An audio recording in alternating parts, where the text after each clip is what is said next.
අදත් මම ඔයගොල්ලන්ට අලුත් වීඩියෝ එකක් අරගෙන ආවා.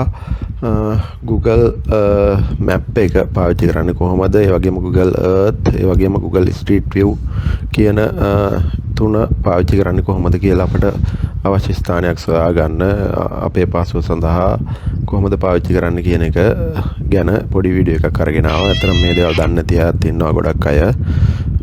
ඒ අයගේ ප්‍රයෝජනය සඳහා තමයි මේ දන්න බොහෝ දෙනෙක් ඇති වුණාට මේව නොදන්න අය ඉන්න බව මම දැනගෙන තියෙනවා. සමහර අවස්ථාවලදී එහෙම හොයලා දෙන්න කියනවා මෙච්චර කොච්චර දුර තියෙනවද කියලා බලන්න කියලා මේ ලොකේෂන් දෙක අතර. ඒ වගේ ඉතින් ඒ වගේ වෙලාවකට හරි තමන්ට ඒ දේවල් බලා ගන්න පුළුවන් නම් තමන්ගේ ළඟ ෆෝන් එකක් තියෙනවා නම් කම්පියුටර් එකක් තියෙනවා නම් තමන්ට ඒ දේවල් හොයා ගන්න පුළුවන්. ඒකට තමයි මම මේ වීඩියෝ එක ගෙනාවේ. මේ වීඩියෝ එක බැලුවට පස්සේ කිසිම කෙනෙකුට එහෙම කාගෙන්වත් අහන්න නැතුව ඇත්තටම එහෙම ලොකේෂන් එකක් හොයා ගන්න Google Earth කොහොමද පාවිච්චි කරන්නේ, බේසික් දේවල් ටික, ඒ වගේම Google Street View එක කොහොමද පාවිච්චි කරන්නේ කියලා ඒ බේසික් ටික ඔයගොල්ලන්ට දැනගන්න පුළුවන් ඇත්තටම මේ වීඩියෝ එක බැලුවට පස්සේ. මෙතන නම් බ්‍රවුසර් එක තමයි ඕපන් කරලා තියෙන්නේ.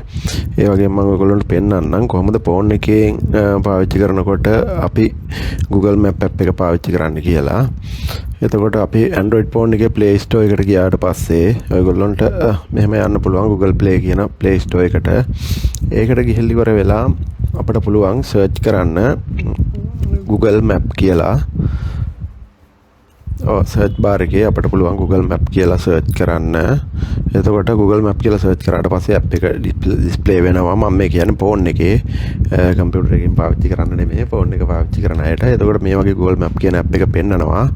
එතකොට මේක අපිට ෆෝන් එකට ඉන්ස්ටෝල් කරගන්න තියෙන්නේ. එතකොට මේ පේන වගේම බ්‍රවුසරෙන් ගිහිල්ලා කරන වගේම වැඩ ටික ඔක්කොම කරගන්න පුළුවන් ෆෝන් එක හරහා Google Map app එක පාවිච්චි කරලා.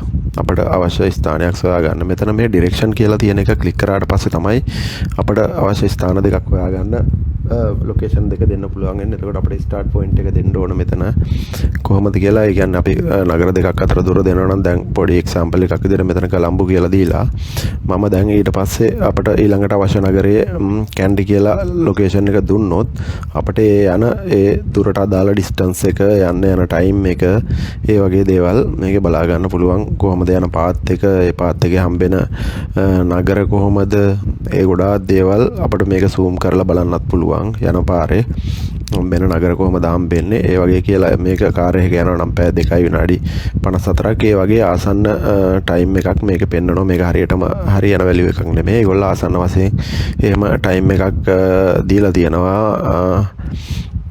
අරගෙන මෙන්න මේ වගේ ටයිම් එකක් යයි මෙහෙම ගියොත් යන්න කියන එක. මේක ඉතින් සමහර විට වෙනස් වෙන්න පුළුවන්. ට්‍රැෆික් ඒ වගේම මාර්ග වල තියෙන තව නඩත්තු කටයුතු ඒ වගේ දේවල් එක්ක මේවා වෙනස් වෙන්න පුළුවන්. ඒ වගේම මේ යන්න පුළුවන් අපි කාර් එක දැම්මොත් යන්න පුළුවන් තව පාරවල් පෙන්නනවා. ඒ කියන්නේ ඕල්ටර්නේටිව් රෝඩ් මෙයා හොයලා දෙනවා. ඒ කියන්නේ එකම තැනකට දැන් කොළඹ ඉඳලා කැන්ඩි වලට යන්න පුළුවන්. මෙතන පාරවල් දෙකක් පෙන්නනවා. ඒ දෙකම පෙන්නනවා. ඒ වගේම බයික් එකෙන් යන්න ගියොත් තව පාරවල් පෙන්නයි. ඔය ඒ වගේ. එතකොට මෙතන දිවුල පිටියට ගිහිල්ලා දිවුල පිටියම වරකාපලට ගිහිල්ලා එහෙම යන්න පුළුවන් පාරකුත් මෙතන පෙන්නනවා කැන්ඩි වලට යනකොට. එතකොට අපිට ඒ වගේ ඕල්ටර්නේටිව් පාරවල් ගොඩක් පෙන්නනවා. එතකොට අපිට යන්න පුළුවන් ෂෝට් කට් එකක් තෝරගෙන අපිට කැමති පාරකින් අපේ ලොකේෂන් එකට යන්න පුළුවන්. Google Map එක ෆෝන් එකේ ඔන් කරගෙන එහෙම යන්නත් පුළුවන්. එතකොට ඒක නැවිගේට් වෙනවා අපිට යන විදියට. වංගුවලදී හැරෙන්න, වමට හරවන්න, දකුණට හරවන්න ඔක්කොම ඒක ඔන් කරගෙන ගියොත් එහෙම යන්නත් පුළුවන්. නැත්නම් මෙහෙම අපිට ලොකේෂන් එක දුර හොයාගන්න ඕන වුණොත් මේ විදියට මේක පාවිච්චි කරලා අපිට ඒක ලේසියෙන්ම හොයාගන්න පුළුවන්. දැන් මම මෙතන කොළඹ ඉඳලා ගාල්ල කියන එක දුන්නොත් එහෙම එතෙන්ට අපිට යන පාර රෝඩ් එක පෙන්නනවා කොහොමද යන්න තියෙන්නේ කියලා. එතකොට මේ යන පාරත් අපිට එක පාරක් නෙමෙයි පාරවල් දෙකක් තුනක් ඒ වගේ තියෙන්න පුළුවන්. ෂෝට් කට් තියෙන්න පුළුවන් බයික් එකකින් ගියොත් ඒ වගේ ගාල්ලට යන පාරවල්. එතකොට හයිවේ එකක් තියෙනවා. එතකොට හයිවේ එකේ කොහොමද කියලා පෙන්නනවා. හයිවේ එකේ යනවා නම් එතකොට නෝමල් පාරේ යනවා නම් කොහොමද ටයිම් එක යන්නේ, කොහොමද කිලෝමීටර් කීයක් තියෙනවද, ඒ වගේ දේවල් අපිට බලා ගන්න පුළුවන්. අතර මේ ඇප් එක පාවිච්චි කරලා හරි පහසුවක් අපේ ගමන් බිමන් වලදී මේක පාවිච්චි කරනවා නම්. ඒ වගේම මේ සදර්න් එක්ස්ප්‍රස් වේ එක පාවිච්චි කරලා යනවා නම් කිලෝමීටර් 130ක් තියෙනවා. එතකොට පැය 2යි විනාඩි 5ක් වගේ යනවා කියලා පෙන්නනවා. 52ක් වගේ මිනිත්තු 50 යනවා කියලා මෙතන පෙන්නනවා. ඒ වගේ අපිට සර්ච් කරලා බලන්න පුළුවන්. දැන් මම කොළඹ ඉඳලා ගාල්ලට දුන්නේ. එතකොට ඒක අපිට යන්න පාරවල් දෙකක් තියෙනවා. හයිවේ එකේ යන්නත් පුළුවන්. ඒ වගේම normal beach road එකේ ගිහිල්ලා යන්නත් පුළුවන්. පාරවල් දෙකක් දැන් ඩිස්ප්ලේ වෙනවා. එතකොට අපිට කැමති යන පාරක් තෝරගන්න පුළුවන්. එතකොට අපිට දැන් මෙහෙම ගොඩක් නගරවලට එක තැනක ඉඳලා පටන් අරගෙන යනවා නම් දැන් කොළඹ ඉඳලා ගාල්ලට ගිහිල්ලා ගාල්ලෙන් තව කොහෙට හරි ගිහිල්ලා එතන ඉඳලා තව කොහෙට හරි අපි වගේ ටුවර් එකක් වගේ යන්න ප්ලෑන් කරනවා නම් ඒකටත් අපිට යන දුර ඒ ඔක්කොම හොයාගන්න පුළුවන්. කොහොමද අපිට ඔක්කොම දුර කැල්කියුලේෂන් වෙන්නේ කියලා. එතකොට මට තව එහෙම තව ඩෙස්ටිනේෂන් එකක් දෙන්න තියෙනවා නම් මම යන ටුවර් එකේ. එතකොට මේ තව ඇඩ් ඩෙස්ටිනේෂන් කියන තැන අපිට තව ඇඩ් කරගෙන යන්න පුළුවන්. මම දැන් කොළඹ ඉඳලා ගාල්ලට ගිහලා ගාල්ලෙන් තව කොහෙටද යන්න මම ප්ලෑන් කරලා තියෙන කියන දේ මෙතෙන්ට දෙන්න ඕනේ. එතකොට මම ගාල්ලේ ඉඳලා මාතරට ප්ලෑන් කරලා තියෙනවා කියලා මාතර දුන්නොත් එහෙම එතකොට ගාල්ලේ ඉඳලා ඒක එක්ස්ටෙන්ඩ් වෙනවා මාතරට. එතකොට සම්පූර්ණ කිලෝමීටර් ගාන මෙතන වැටෙනවා කිලෝමීටර් 177ක් විදියට. එතකොට දැන් මම ආපහු මාතරට ගිහිල්ලා මාතරින් තව කොහේ හරි අපිට තව ඩෙස්ටිනේෂන් එකක් ඇඩ් කරන්න පුළුවන්. ඒක හම්බන්තොට කියලා මම ඇඩ් කරොත් එහෙම එතකොට එතෙන්ට යන සම්පූර්ණම දුර කිලෝමීටර් 279ක් විදියට පෙන්නනවා. පැය 4යි මිනිත්තු 23ක් විදියට මේකේ පෙන්නනවා. ඒ ලොකේෂන් එක ඔයගොල්ලොන්ට බලා ගන්න පුළුවන්. එතකොට අපිට ඕන නම් තව ඩෙස්ටිනේෂන් ඇඩ් කරන්න පුළුවන්. මෙතන හම්බන්තොට ඉඳලා අපිට තව කොහේ හරි යනවා නම් අපේ ට්‍රිප් එකේ යන්න ප්ලෑන් කරලා තියෙනවා නම් අපිට ඒකත් ඇඩ් කරන්න පුළුවන්. එතකොට මම මෙතන හම්බන්තොට ඉඳලා බණ්ඩාරවැල කියන එක දීලා බලනවා. එහෙම දුන්නොත් එහෙම මුළු සම්පූර්ණ ගමනටම ඔයගොල්ලන්ට පෙන්වනවා මෙතන කිලෝමීටර් 394ක් යනවා. එතකොට පැය 6යි මිනිත්තු 53ක් වගේ ආසන්න වශයෙන් වෙලාවක් යනවා. ඒක තමයි මේ පෙන්වන්නේ. එතකොට මගේ ටුවර් එකට සම්පූර්ණයෙන් ගත වෙන කාලය ඒ ටික මෙතනින් මේගොල්ලෝ පොඩියට හදලා දෙනවා. මේ සාමාන්‍ය මෙන්න මේ වගේ ටයිම් එකක් යනවා මේ ගමන යන්න කියන එක. ඒ වගේ මේ වගේ තියෙන විවිධ ලොකේෂන් ස්ථාන ඒ ඔක්කොම අපිට මැප් එකේ පෙන්නනවා. ඒ ගැන වැඩිදුර විස්තර හොයාගන්න පුළුවන්. මේවා ලින්ක් වලට ගිහලා ක්ලික් කරලා ඒ යනකොට අහුවෙන තියෙන දේවල් බලන්න තියෙන දේවල් වෙනමම පෙන්නනවා. එතකොට මේ වගේ ගොඩක් ඩෙස්ටිනේෂන් ඇඩ් කරලා ඔයගොල්ලෝ යන ට්‍රිප් එකක් ප්ලෑන් කරගන්න පුළුවන්. යන්න තියෙන කිලෝමීටර් ගාන, එතකොට කොහොමද ෆුල් කන්සම්ප්ෂන් එක අපිට තෙල් වලට කොච්චර යනවද, ඒ හැම දෙයක්ම පොඩි කැල්කියුලේෂන් එකක් හදාගන්න පුළුවන්. ට්‍රිප් එකක් යද්දි මේ වගේ Google Map කියන එක පාවිච්චි කරලා ඒක අපිට ලොකු පහසුවක්. එතකොට අපි යන පාරේ තියෙන හෝටල්, පන්සල්, ඒ වගේම විශේෂ ස්ථාන අපිට මේ වගේ zoom කරලා බලන්න පුළුවන්. ඒක කොයි හරියද තියෙන්නේ, එතෙන්ට දුර කොහොමද, ඒ වගේ දේවල් බලන්නත් පුළුවන්. මේක zoom කරලා අපිට බලන්න පුළුවන් ඒ යන පාර දිගේ තියෙන දේවල් කොහොමද අපිට බලන්න තියෙන දේවල් ඔක්කොම මේකෙන් පෙන්නනවා. හැම දෙයක්ම ඒක අපිට බලන්න පුළුවන් අපි යන පාත් එකේ. එතකොට මෙතන හොටෙල්ස් බලන්න ඕන වුණොත් හොටෙල්ස් පෙන්නනවා. අපේ යන රවුටින් එකට අදාළව තියෙන හොටෙල්ස් පෙන්නනවා මෙතන. ඒක ඔයගොල්ලන්ට බලන්න පුළුවන්. zoom කරාට පස්සේ ඒවා බලන්න පුළුවන් කොහොමද තියෙන්නේ. වගේ නම් ඒ අදාළ විස්තර ඔක්කොම වැටෙනවා. ඒ වගේම EV charging point මෙතනින් නිකම්ම පෙන්වනවා මැප් එකේ. දැන් එතකොට අපි යන පාත් එකට අදාළව අපි යන ට්‍රිප් එකේ කොයිබද එලවා ඉලෙක්ට්‍රික් වාහනයක් යූස් කරනවා නම් කොහොමද ඔයගොල්ලන්ට වාහනේ charge කරගන්න තියෙන්නේ, මොන දුරකින්ද. ඒ වගේම EV charge point ඔක්කොම අපි යන රෝඩ් එකට අදාළව තියෙන තැන් ලොකේෂන් පෙන්වනවා. අපිට ඒවා කන්ටැක්ට් කරගන්න පුළුවන්. මොකද විශේෂයෙන්ම ඉලෙක්ට්‍රික් වෙහිකල් එකක් පාවිච්චි කරනවා නම් ඔයගොල්ලෝගේ ටුවර් එක සඳහා. ඉතින් ඒ වගේ ගොඩාක් පහසුයි මේක පාවිච්චි කරන එක. මොකද අපි මේ වගේ ගමනක් යද්දී අපට අවශ්‍ය දේවල් හොයාගන්න මේක කලින් හොයාගන්නත් පුළුවන්. නැත්නම් ඇත්තටම වාහනේ යනවා නම් අපිට මේ මැප් එක ඕපන් කරගෙන යන්න පුළුවන්. කිසිම ප්‍රශ්නයක් නැහැ. එහෙම පාවිච්චි කරන්නත් පුළුවන් මේක. ඒ වගේම මම ඔයගොල්ලන්ට කියලා දෙන්නම් Google Earth කියන එක. ඒකත් මේ වගේම තමයි Play Store එකේ ඔයගොල්ලන්ට ගිහිල්ලා ගන්න පුළුවන්. අර Google Map එක ගහපු වගේම Google Earth කියලා ගහපුවට පස්සේ ඊට අදාළ app එක load වෙනවා. ඔය ෆෝන් එක පාවිච්චි කරනවා නම් ඔයගේ ළඟ කම්පියුටර් එකක් නැත්නම්. එතකොට Google Earth එකට ගියාම මේ වගේ ඒ app එක install කරගන්න තියෙනවා. ඒ වගේම අපිට web එකෙන් ගිහිල්ලත් Google Earth කියන එකට අර map එකට ගියා වගේම යන්න පුළුවන්. ඒකත් අපිට අර 3D view එකක් වගේ එකක් බලා ගන්න පුළුවන්. ලොකේෂන් එක උඩින් බලනකොට කොහොමද පේන්නේ, බිල්ඩින් කොහොමද තියෙන්නේ, බිල්ඩින් ස්ට්‍රක්චර් එක, ඒ අදාළ දේවල් කොහොමද පිටින්ම තියෙන්නේ කියන දේ අපිට බලා ගන්න පුළුවන්. ඒකට ඇත්තටම Google Earth කියන එක අතින් ගොඩක් වැදගත් වෙනවා අපේ අවශ්‍යතාවය අනුව. එතකොට ඒක කොහොමද පාවිච්චි කරන්න කියලා මම කියලා දෙන්නම්. දැනට ඔයගොල්ලන්ට ඇත්තටම බේසික් දේවල් ටික විතරයි කියලා දෙන්නේ මම මෙතන. එතකොට මෙතෙන්ට ගිහිල්ලා ඉවරලා ශ්‍රී ලංකා කියන එක සර්ච් කරොත් එහෙම ශ්‍රී ලංකාව කියන එක ඇත්තටම ලෝඩ් වෙනවා මේ Google Earth එකේ පෙන්වන විදියට 3D විදියට ඉමේජ් එකක් පෙන්වනවා ශ්‍රී ලංකාව කියන එක ගත්තට පස්සේ එතකොට අපිට ඒක ඇතුළට ගිහිල්ලා අපිට ඕනනම් නගරයක් ලොකේෂන් එකක් දීලා කොහොමද කියලා බලන්න පුළුවන්. එතකොට අපි එතන දෙමු කඩවත කියලා මම සර්ච් කරාට පස්සේ අදාළ ලොකේෂන් එක මෙතන ලෝඩ් වෙලා පෙන්නනවා අපට කොහොමද තියෙන ඒරියා එක ඒ ඔක්කොම පෙන්නනවා. මෙන්න මේ රතු පාටින් තියෙන ඒරියා එක තමයි කඩවත ඒරියා එක පෙන්වන්නේ. ඒ වගේම මෙතනත් පෙන්නනවා මේ කඩවත කියලා පෙන්නලා ඒකට අදාළ පොඩි විස්තරයක් මෙතන තියෙනවා.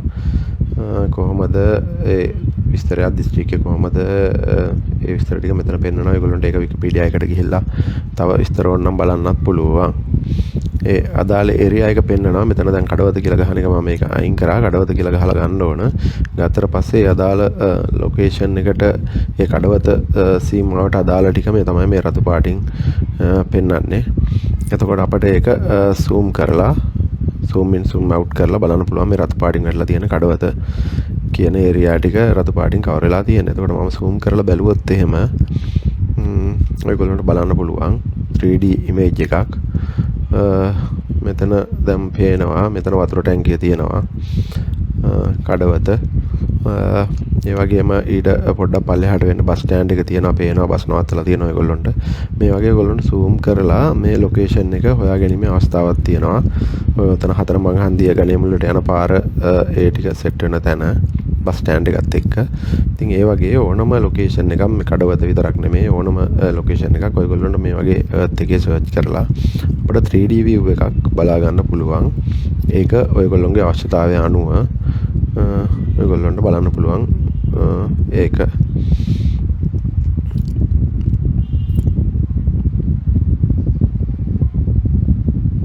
ඒ වගේ මම කැන්ඩි කියලා දීලා බලනවා. එතකොට මේකේ ඔයගොල්ලන්ට කැන්ඩි කියන ලොකේෂන් එක ලෝඩ් කරලා දෙනවා. එතකොට මේක zoom in කරලා බලන්න ඕන කොහොමද කියලා අපි ඒක ඇතුළට යන්න කැන්ඩි කියන එක. එතකොට අපිට ඇත්තට මේකේ 3D ස්ට්‍රක්චර් එක පෙන්නනවා කොහොමද තියෙන්නේ බිල්ඩින් කොහොමද ලොකේට් වෙලා තියෙන්නේ. ඒ වගේ දේවල් පෙන්නනවා. ඒක ඔයගොල්ලන්ට අවශ්‍ය නම් මේ වගේ බලන්න පුළුවන්.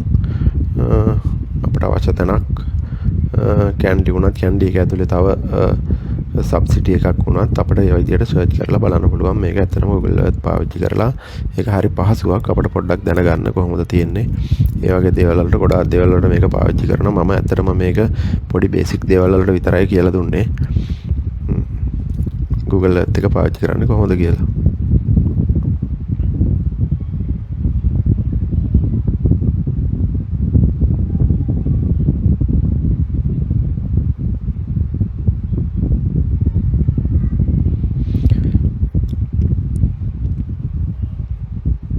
ඊට පස්සේ මම ඔයගොල්ලන්ට ස්ට්‍රීට් විව් ගැන කියලා දෙන්නම්. ඇත්තටම මම මේක මේ ප්ලේ ස්ටෝර් එකේ බැලුවා ස්ට්‍රීට් විව් කියලා ඇප් එකක් තියෙනවාද කියලා. එහෙම විශේෂයෙන් Google වල ස්ට්‍රීට් විව් කියලා ඇප්ස් එකක් නැහැ.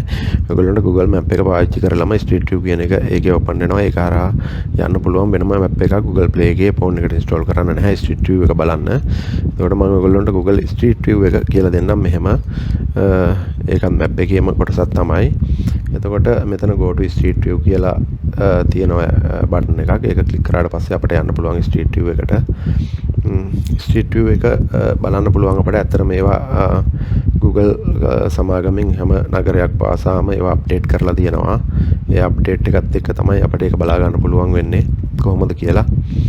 ලයිව් ලොකේෂන් එක බලනවා වගේම අපිට බලන්න පුළුවන්. මම දැන් මෙතන ගාල්ල කියලා දුන්නා. එතකොට ගාල්ල කියන එක මෙතෙන්ට ලෝඩ් වෙනවා. ස්ට්‍රීට් විව් එක වෙනම ගන්න ඕන මැප් එක නෙමෙයි මම මේ කතා කරන්නේ දැන් ස්ට්‍රීට් විව් එක ගැන. ඒක අපිට නිකම් ලයිව් ලොකේෂන් එක වගේම ඇත්තටම බලා ගන්න පුළුවන් කොහොමද තියෙන්නේ කියලා. කඩයක් තියෙනවා නම් ඒ කඩේ ඉස්සරහටම ගිහිල්ලා කඩේ බෝඩ් එක කියව ගන්න. ඒ අහල පහල කඩ මොනවද තියෙන්නේ හැම දෙයක්ම බලා ගන්න පුළුවන්. ඇත්තටම මේ ස්ට්‍රීට් විව් එක පාවිච්චි කරලා හරි පහසුයි. ඒ කියන්නේ ලයිව් ලොකේෂන් එක අපිට බලා ගන්න පුළුවන්. දැන් මම මේ ගාල්ල කියන එක ගත්තේ. ඒකේ මේ තියෙන අපට අවශ්‍ය තැනක් දීලා ඒක කොහොමද තියෙන්නේ ඒ විස්තර ඔක්කොම අපිට බලා ගන්න පුළුවන් මේ ස්ට්‍රීට් විව් එකේ මෙහෙම ඉස්සරහට පස්සට ඒ පාරවල් දිගේ යන්න පුළුවන් අපි සාමාන්‍යයෙන් ඇවිදගෙන යනවා වගේ ඒ වගේ ඉස්සරහට පස්සට මේක හරවලා මවුස් එක පාවිච්චි කරලා මෙහෙම යන්න පුළුවන් ගිහිල්ලා ඒ තියෙන ලයිව් ලොකේෂන් එක ඒ ස්ථානෙටම ගිහිල්ලා අපිට ඒක බලන්න පුළුවන් මේක සමහර විට සමහර වෙනස්කම් වලට භාජනයේ මොකද මේක මැප් එකට අප්ඩේට් කරලා තියෙන ටයිම් එක අනුව දැන් සමහර විට වෙනස්කම් වෙලා තියෙන පුළුවන් බැලුවොත් අද වෙනකොට ඒක සමහර විට දිනෙත් එක වෙනස් ඒත් ඇත්තටම ලොකු පහසුවක් අපිට මෙහෙම ගිහිල්ලා ඒක බලන්න පුළුවන් අපිට අවශ්‍ය තැන දීලා ඒක කොහොමද තියෙන්නේ ඒ ළඟ මොන කඩවද තියෙන්නේ ඒ වගේ අපිට අවශ්‍ය දෙයක් මෙතනින් බලන්න පුළුවන් ඒ පාර දිගේ නිකන් අපි යනවා වගේම මේක පාවිච්චි කරලා අපිට ඉස්සරහට යන්න පුළුවන් ඉස්සරහට පස්සට ඕන විදියකට ගිහිල්ලා අපිට බිල්ඩින් එකක් වුණත් හරවලා හොඳට බලන්න පුළුවන් මේක පාවිච්චි කරලා කොහොමද තියෙන්නේ කියලා මෙතන රියෝ මැජික් අයිස්ක්‍රීම් කියලා එකක් තියෙනවා. ඒකේ ලයිව් ලොකේෂන් එකේ තියෙන විදිහටම අපිට මැප් එක පාවිච්චි කරලා කිසිම වෙනසක් නැතුව බලන්න පුළුවන්. ඉතින් ඒක ඇත්තටම ලොකු වාසියක්. අපිට විස්තර හොයාගන්න මොනවා හරි දේවල් ගැන. එතන බජාජ් මෝටර්ස් කියලා එකක් තියෙනවා. ඒ වගේ මෙහෙම නෙමෙයි අපිට ඇත්තටම අවශ්‍ය ස්ථානේ දීලා දැන් ගාල්ල KFC එක හරි ඒක ග්‍රවුන්ඩ් එක ඒ වගේ තැනක් දුන්නොත් අපිට ඇත්තට මෙතෙන්ට යන පාරවල් ඒ කොහොමද යන්නේ ඒ ටික අපිට හොයාගන්න පුළුවන් මේක ස්ට්‍රීට් විව් එක පාවිච්චි කරලා. හරිම පහසුයි. මෙතන තියෙන සීමා සහිත ගාල්ල සම්පකාර රෝහල. මම මේ හරිම ලොකේෂන් එකක් දුන්නේ නැහැ. නිකන් මේ ඔයගොල්ලන්ට කියලා දෙන්න විතරයි මේක පෙන්වන්නේ කොහොමද කරන්න කියන එක. ඔයගොල්ලන්ට පුළුවන් හරිම ලොකේෂන් එකක් දෙන්න. ඒක ගාල්ල ක්‍රිකට් ක්‍රීඩාංගණය, ඒ වගේම ගාල්ල කොටුව, ඒ වගේම මොනවටුන, ඒ වගේ මේ ළඟ තියෙන දෙයක් දෙන්න ඔයගොල්ලන්ට පුළුවන් ගිහිල්ලා බලන්න. තියෙන විදිහටම මැප් එකට අප්ඩේට් වෙලා තියෙනවා. ඔයගොල්ලන්ට බලන්න පුළුවන්. එහෙනම් සියලු දෙනාටම ස්තුතියි. තවත් වීඩියෝ එකක් අරගෙන ඉස්සරහට හම්බෙන්නම්. Thank you.